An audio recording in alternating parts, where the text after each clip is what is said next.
2020년 4.15 총선 이후 대한민국에서 치러진 10개의 공직선거는 모두 부정선거였습니다. 이 다큐멘터리는 대한민국에서 벌어진 부정선거의 진실을 밝히기 위해서 노력해온 평범한 시민들의 투쟁에 관한 기록입니다. 미국을 비롯한 많은 나라에서 부정선거가 일어났다는 사실은 공공연한 비밀입니다. 그런데 대한민국에서 특히 주목할 만한 것은 부정선거를 특정 정당이 기획하고 국가기관이 실행하고 대법원이 이러한 범죄를 덮어줬다는 사실, 특히 고도의 IT가 이러한 선거 범죄에 사용되었다는 사실입니다. 그동안 대한민국의 일반 국민들이 밝혀낸 부정선거의 시나리오는 다음과 같습니다. 민주당이 선거의 청사진을 기획하고 이 청사진에 따라 선관위 서버에서 운영되는 시뮬레이션 소프트웨어가 투표수를 부풀립니다. 실제로 투표수는 여러 가지 방법에 의해 부풀리게 되는데 전자개표기를 사용하거나 가짜 투표지를 만들어 집어넣거나 아예 투표함을 바꿔치기 하기도 합니다. 이후 후보자가 재검표를 신청하면 대법원은 이러한 재검표를 무력화시킴으로써 선거범죄를 덮어줍니다. 물론 이러한 가설은 수사기관이 선관위 서버와 컴퓨터 기기를 압수수색하여 디지털 포렌식을 해야만 확실하게 입증될 수 있습니다. 하지만 그동안 국민들이 투개표와 재검표 현장에서 모은 증거들을 종합하여 가장 설득력 있는 부정선거의 시나리오를 재구성했습니다.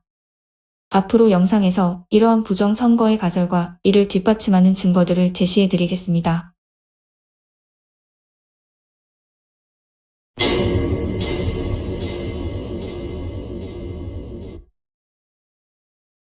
(2020년) 4.15 총선 전에 대등한 여론조사에도 불구하고 더불어민주당이 큰 차이로 선거를 이기자 많은 사람들이 놀랐습니다.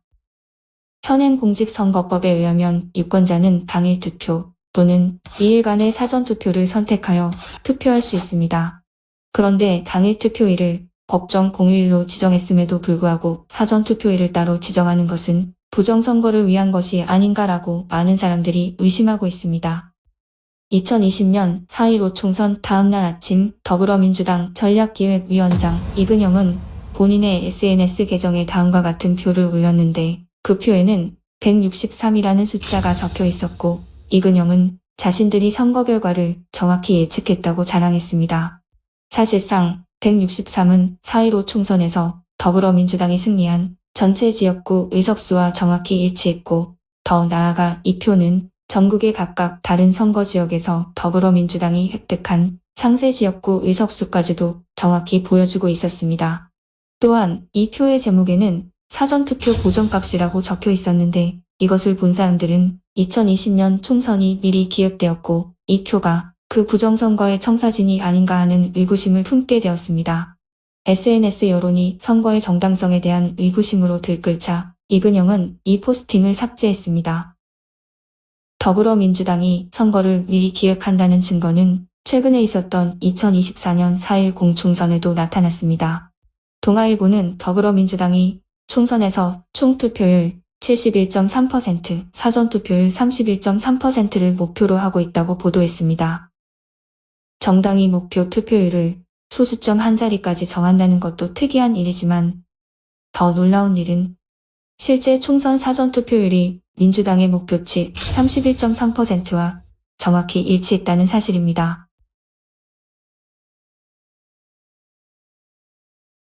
이 지점에서 여러분은 2020년 4.15 총선에서 더불어민주당 전략기획위원장 이근영이 자신의 SNS에 올렸다가 논란이 일자 삭제해버린 선거 청사진을 떠올리실지도 모릅니다. 어떻게 더불어민주당은 선거 전에 미리 지역구 의석수와 사전투표율을 정확히 예측할 수 있었을까요? 그리고 사전투표 보정값은 무엇을 의미하는 걸까요? 사전투표 보정값에 대한 우리의 가설은 이렇습니다. 사전투표 보정값은 더불어민주당이 목표로 하는 지역구 의석수에 따라 결정됩니다. 예를 들어 전체 국회의석 300석 중에 더불어민주당과 국민의힘이 똑같은 의석수를 나눠 갖는 것을 목표로 한다면 사전투표 보정값은 1이 됩니다. 더불어민주당 163석을 목표로 세팅한 2020년 4.15 총선의 경우 사전투표 보정값은 1.71이었습니다. 이에 더하여 선거 청사진에는 꼭 당선시켜야 하는 자당의 후보들, 꼭 낙선시켜야 하는 반대당의 후보들 명단도 포함되어 있습니다. 전국 각 지역구의 여론조사, 예상 투표율과 함께 사전투표 보정값을 토대로 시뮬레이션 프로그램을 돌려 사전투표수가 부풀려지고 이렇게 부풀려진 총 사전투표수를 전국 각 지역구에 배분하게 됩니다.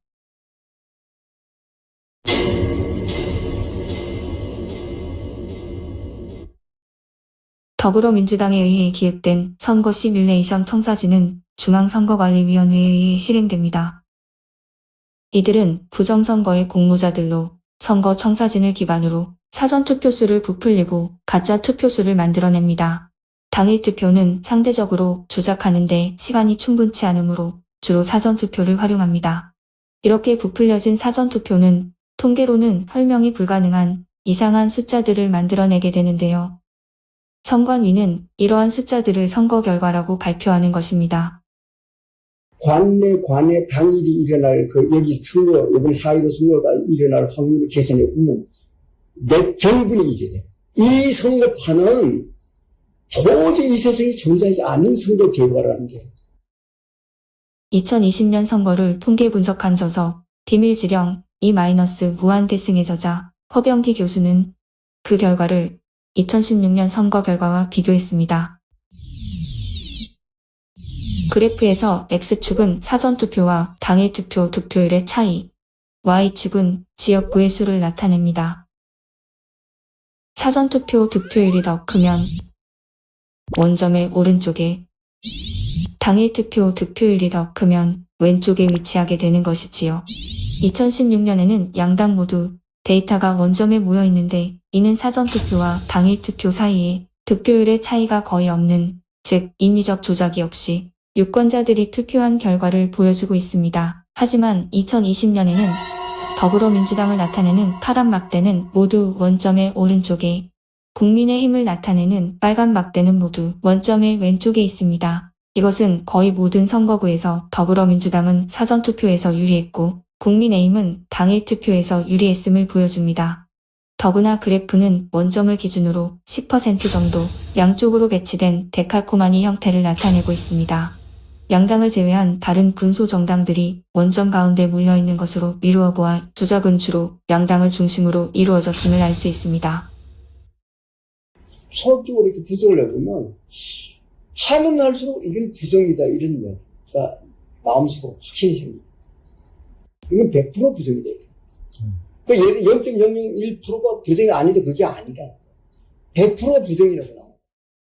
수백 수천만의 유권자가 투표하여 선관위가 발표한 결과가 나올 확률은 동전 253개를 던져서 모두 악명이 나올 확률, 즉 거의 0이라고 허병기 교수는 말합니다. 이 그래프는 2024년 4.10 총선의 전국 결과를 나타내는데요. 빨강은 국민의힘이 획득한 의석, 파랑은 더불어민주당이 획득한 의석을 나타냅니다. 당일 투표에서는 전국의 많은 지역에서 국민의힘이 이겼지만 사전투표에서 그 결과가 역전된 것을 볼 수 있습니다. 이러한 경향은 서울과 수도권 선거에서 더 확실하게 나타나는데 당일 투표에서 선전한 국민의힘이 사전투표에서는 서초구 1개, 강남구 3개 지역구를 제외한 모든 지역에서 더불어민주당에게 역전당했다는 것을 알 수 있습니다. 이러한 현상은 사전투표 조작 없이는 현실적으로 불가능한 일입니다.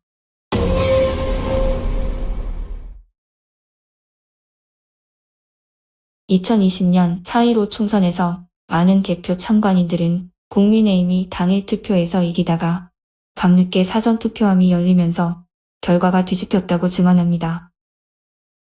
여러분은 2020년 미국 대선 당일 밤늦게까지 모든 경합주에서 이기고 있던 트럼프가 다음날 새벽에 도착해서 열린 우편 투표함에서 바이든에게 몰표가 나오는 바람에 역전되며 결국 바이든의 승리로 끝났던 일을 기억하실 것입니다.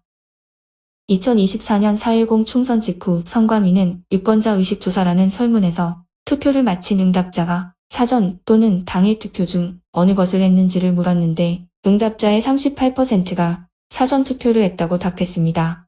그러나 선관위가 발표한 선거 결과는 총 투표수의 47%가 사전 투표로 나타나 투표자가 실제로 답한 사전 투표수보다 선관위가 발표한 사전 투표수가 9% 더 많이 나왔습니다.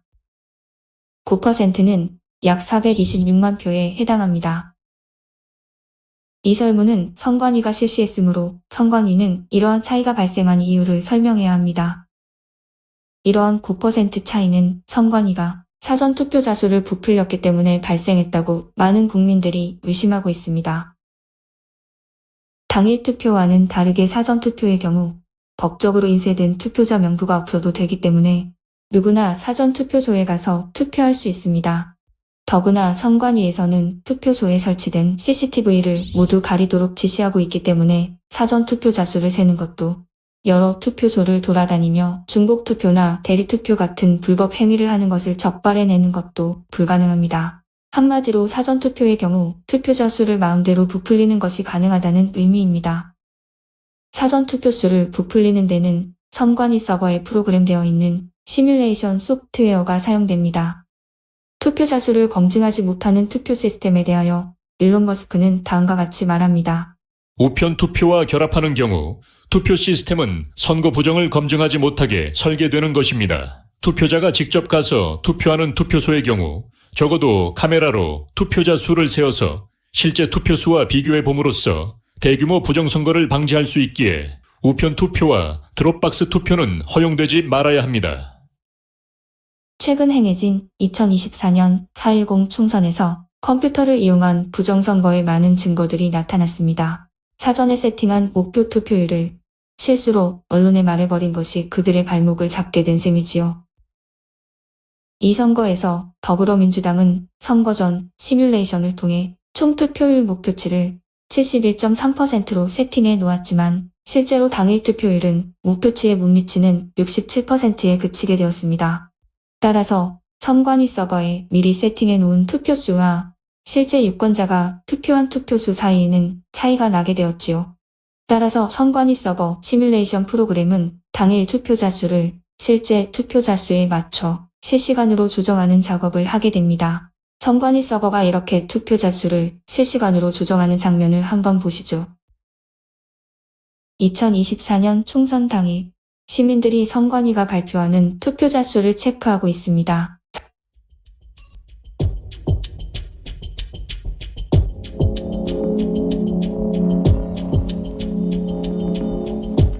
놀랍게도 선거 당일 여러 시점에서 숫자가 감소합니다.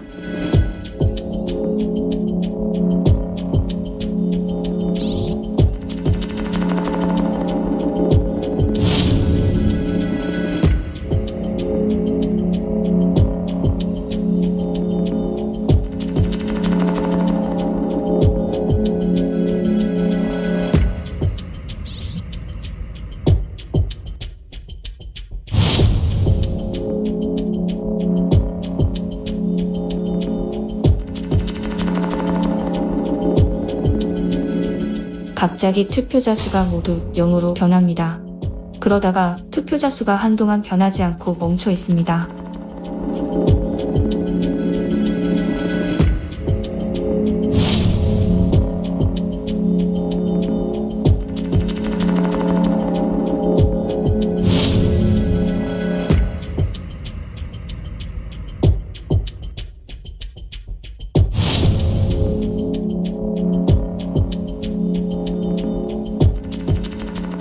(37분이) 지난 오후 4시 44분 투표자 수가 마침내 변합니다. 그런데 증가하는 게 아니라 오히려 1300만 표에서 470만 표로 현저하게 감소합니다. 그리고 나서 다시 늘더니 810만에서 1300만까지 증가합니다. 그리고 투표자 수의 미세 조정은 투표가 마감된 후에도 계속됩니다.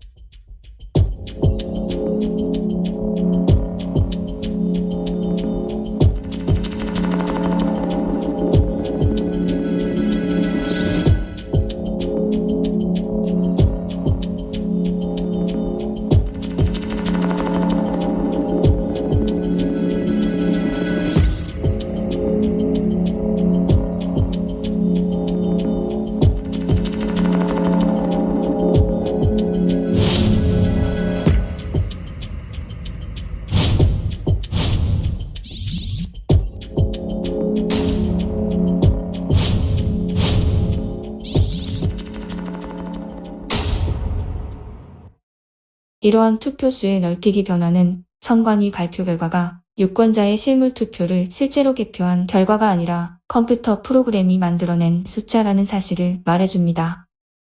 선관위가 시뮬레이션에 의해 부풀려진 투표수를 발표하기 때문에 발표된 투표자 수와 개표된 투표지 수 간의 차이가 발생하게 됩니다.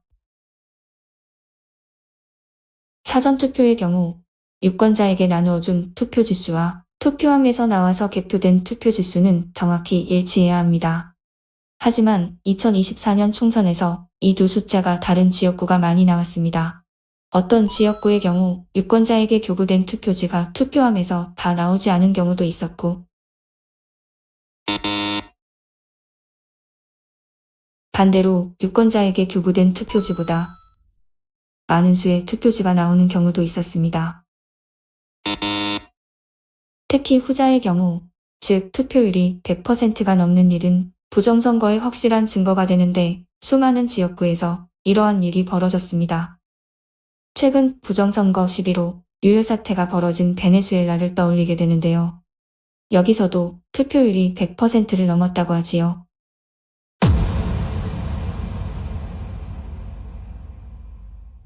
그럼 부정선거는 어떤 수법으로 자행됐을까요? 첫째, 전자개표기를 사용하여 투표수를 조작합니다. 다음은 한 지역구에서 투표된 수백 개의 투표지들이 전자개표기를 통과하면서 스캔되는 장면인데요. 이렇게 무작위로 기표가 왔다 갔다 해야 정상입니다. 하지만 지금 스캔되는 투표지들은 모두 민주당 후보에게 고정되어 있습니다.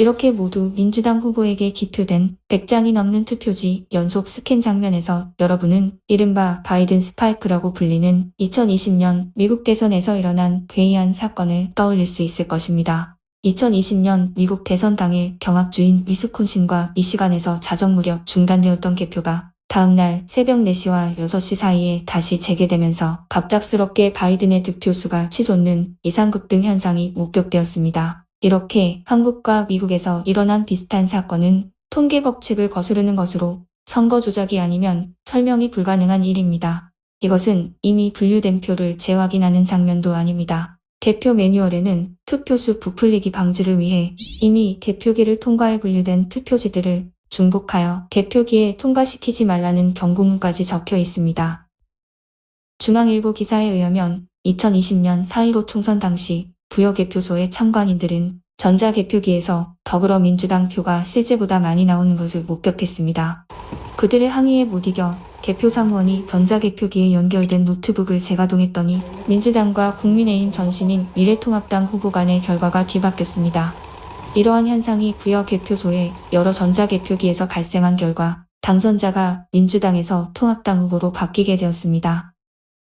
또한 선관위 컴퓨터에 의해 조작된 목표 득표수에 맞춰 만들어진 위조 투표지들이 투표함에 투입되기도 합니다. 개표사무원이 측면이 붙은 일명 자석 투표지를 떼어내고 있는 장면입니다. 투표자들이 각각 따로 투표함에 넣은 투표지들이 어떻게 이렇게 붙어서 나올 수 있을까요? 이에 대해 선관위 측은 정전기로 인해 붙었다는 말도 안 되는 궤변을 늘어놓았습니다. 그리고 개표소에서는 이렇게 은행 신권 다발처럼 빳빳한 투표지들도 나왔습니다. 투표소와 개표소에서 수많은 사람들의 손을 거친 투표지들이 어떻게 이렇게 빳빳한 상태일 수 있을까요? 선관위는 투표 조작뿐만 아니라 여론 조작을 통해 조작된 선거 결과를 대중이 자연스럽게 받아들이도록 만드는 데 관여한다고 의심받고 있습니다. 사전투표지에 QR코드는 투표를 한 유권자를 식별하고 투표지가 전자개표기를 통과하면서 어떤 유권자가 어떤 후보와 정당에 투표했는지에 대한 정보가 선관위 데이터베이스에 기록되므로 유권자의 투표 성향에 대한 정보에 선관위가 접근할 수 있게 됩니다. 물론 이러한 것은 헌법의 비밀투표 원칙에 위배됩니다. 선관위는 이런 비밀 정보를 여론조사 업체에 제공하는 과정에서 여론을 원하는 방향으로 조작해왔다는 의심을 오랫동안 받아왔지만 이러한 혐의에 대한 사정기관의 조사는 제대로 이루어지지 않고 있습니다.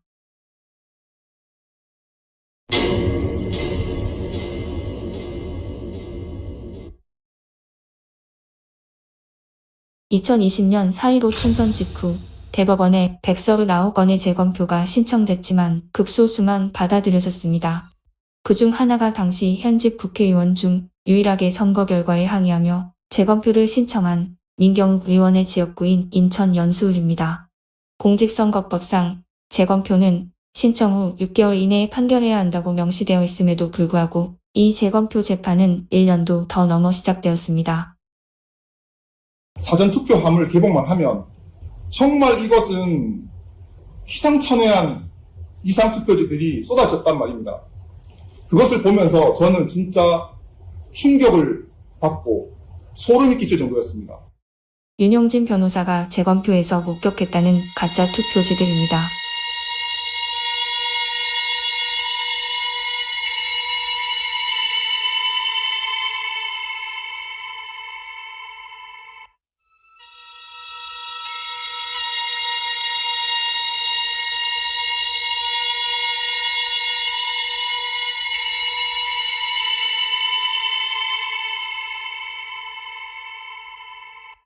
그리고 앞에서 보여드린 개표장의 빳빳한 신권다발 투표지들은 재검표 현장에서도 대량 쏟아져 나왔습니다. 신권 투표지에 대한 선관위의 해명 동영상을 함께 보시죠.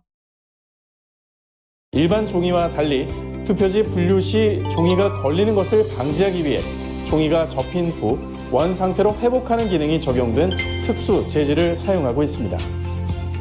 그러므로 접힌 자국이 없는 투표지가 돈다발처럼 묶여 다량 발견된 것이 선거 결과 조작의 증거는 될 수 없습니다.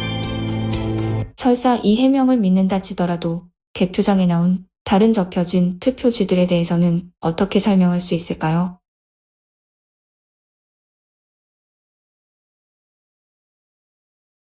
투표관리관 도장에는 이름과 투표소가 정확히 찍혀 나와야 정상입니다. 하지만 인천 연수울 재검표에서는 이렇게 형태를 인식할 수 없이 뭉개진 투표지가 한 개 투표소 전체 1974장 중 절반이 넘는 1000장 이상 나왔습니다. 해당 투표소의 투표관리관이 재검표의 증인으로 출석하여 본인은 이런 도장을 찍은 적도 심지어 투표일에 이런 투표지들을 본 적도 없다고 증언했지만 재판관인 대법관들은 그 증언을 무시했습니다. 인천 연수울 재검표에 참여한 인쇄 전문가의 증언입니다. 대법관은 세 분한테 박준 변호사가 가가지고 이건 인쇄해서 제대로 오지 우리 국민들이 찍은 투표지가 아니다라고 이렇게 설명을 했더니 조재현이라는 그 대법관이 안 듣겠다고 고개를 돌려버렸습니다. 또한 투표소에서도 개표소에서도 존재했던 투표지들이 재검표에서는 나오지 않은 이상한 사건도 있었습니다. 이러한 투표지에 유권자들이 투표했다고 분명히 투표록에 기록이 되어 있었지만 재검표에서는 나오지 않은 것입니다. 이는 개표 이후 재검표 전에 투표함이 통과이 되었다는 강력한 증거입니다. 2022년 7월 대법관 천대엽, 조재현, 이동원은 민경욱이 제기한 선거 무효 소송에서 피고인 선관위 편을 들어주며 소송을 기각했습니다. 그들이 소송을 기각한 이유로 내세운 논리는 원고 민경욱이 누가 어떻게 부정선거를 저질렀는지 밝히지 못했고 어떤 범죄자도 저렇게 명백한 증거를 남기지 않았을 것이기 때문에 부정선거가 아니라는 그야말로 황당하기 이를 데 없는 궤변이었습니다. 게다가 관행상 대법관이 선거관리위원장을 겸직하도록 되어 있는데 선거무효 소송의 피고인인 선거관리위원장이 본인 사건의 재판관이 되는 것은 명백한 위헌입니다.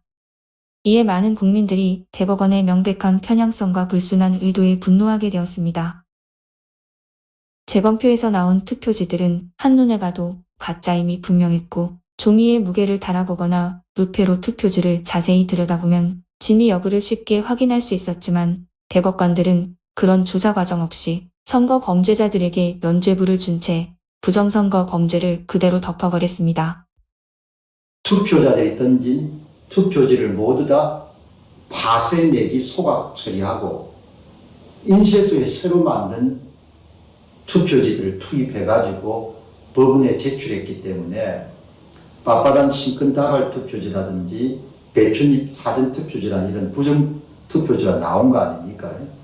그거를 대한민국의 대법관들이 다 아는 겁니다.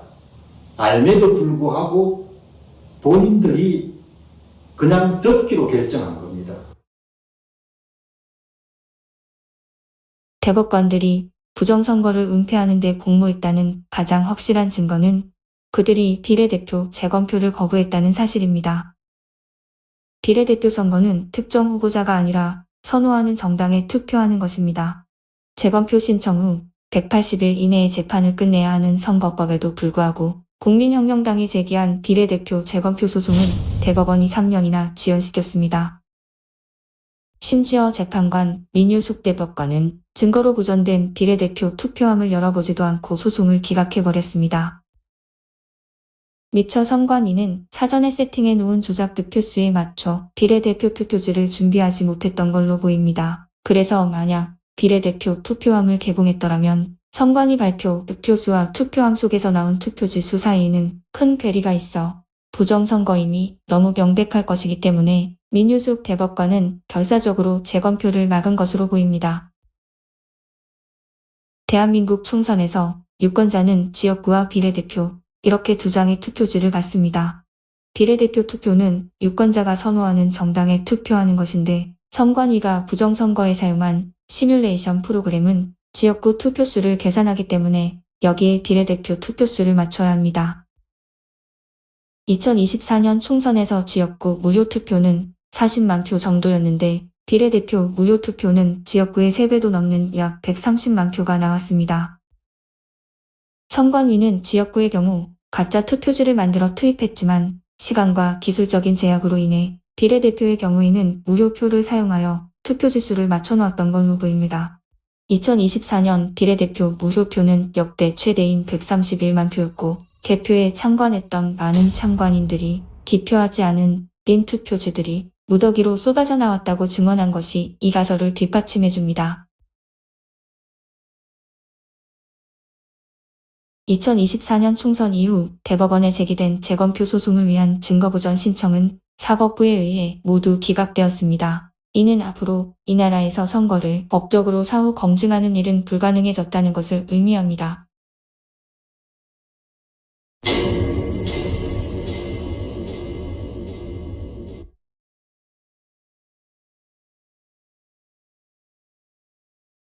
도둑맞은 선거에 대해 이의를 제기하는 소수를 제외하고 대부분의 대한민국 국민들은 이 문제에 대해 침묵하고 있습니다. 대통령 윤석열도 예외는 아닙니다. 헌법 위반으로부터 국민을 보호하겠다고 취임 선서를 한 바 있지만 선거 부정이 발생한 지난 10번의 공직선거에 대해 수사를 해달라는 국민들의 요구를 현재까지 거부하고 있습니다. 그 10번의 공직선거 중 1개를 제외한 9개가 그의 정권 하에서 발생한 일인데도 말입니다. 부정선거는 단순한 범죄가 아니라 국가 안보에 대한 중대한 침해입니다. 특히 중국 공산당의 기호하에서 북한의 끊임없는 도발이 계속되고 있는 현실에서는 더욱 그렇습니다. 2020년 4.15 총선 9개월 전 민주당 싱크탱크인 민주연구원 원장 양정철은 4일 동안 중국을 방문하여 공산당 당교와 협약을 맺습니다. 그리고 나서 세계적으로 유명한 중국의 IT 기업인 텐센트도 방문합니다. 회계사 출신 활동가 로이킴은 선관위가 발표한 2020년 선거 데이터를 분석하던 중 중국 공산당의 구호로 유명한 팔로우 더 파티라는 문자열이 아스키 코드 형태로 그 안에 숨겨져 있음을 발견했습니다. 프로그래머가 그 문자열을 데이터에 심어놓은 알고리즘을 찾아낸 것입니다. 개표와 재검표에서 발견된 조악한 위조 투표지의 상태로 미루어 볼 때 그 투표지들은 국내가 아니라 중국 등 제3국에서 급조된 것으로 의심되고 있으므로 이 문제를 결코 가볍게 넘길 수는 없습니다. Canadians have been hearing and reading a lot about the issue of attempted foreign interference, particularly from China, in our elections. 중국 공산당이 그동안 캐나다를 비롯한 많은 나라의 선거에 개입했다는 것은 널리 알려진 사실입니다. 따라서 많은 국민들이 부정선거에 의해서 국가안보와 자유민주주의 체제가 위협받고 있는 현실을 걱정하고 있습니다. 국가안보와 자유민주주의 체제를 위협하는 부정선거의 수많은 증거들이 나타났음에도 헌법을 수호할 책무가 있는 대통령이 부정선거 수사를 지시하지 않는 것은 명백한 직무유기입니다. 선관위 직원들이 새벽에 투표함에 봉인지를 뜯고 정체를 알 수 없는 투표지들을 투입하고 있는 광경입니다. 선관위는 이 투표지들이 우편으로 정상 배달된 관외사 전 투표지라고 주장하고 있지만 그것을 증명할 방법은 전혀 없습니다.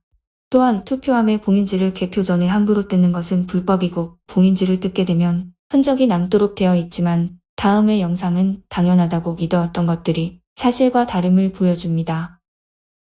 봉인지를 테스트한다고 여기에 붙여가지고 이렇게 하면 흔적이 남습니다 했는데 깨끗하게 떨어졌어요. 말이 됩니까? 이거 술안 나갔네요. 죄송합니다. 아, 죄송한 게 아니죠 그거는. 글자 여러 알파벳이 나오죠. 아무데나 돼도요. 기능 자체가 그런 거라서 이거는. 봐요. 이야 정말. 봅시다. 와 이거 표시 안 나네. 이거 봐 이런 잠깐 내가 가서 이신청하고 올게.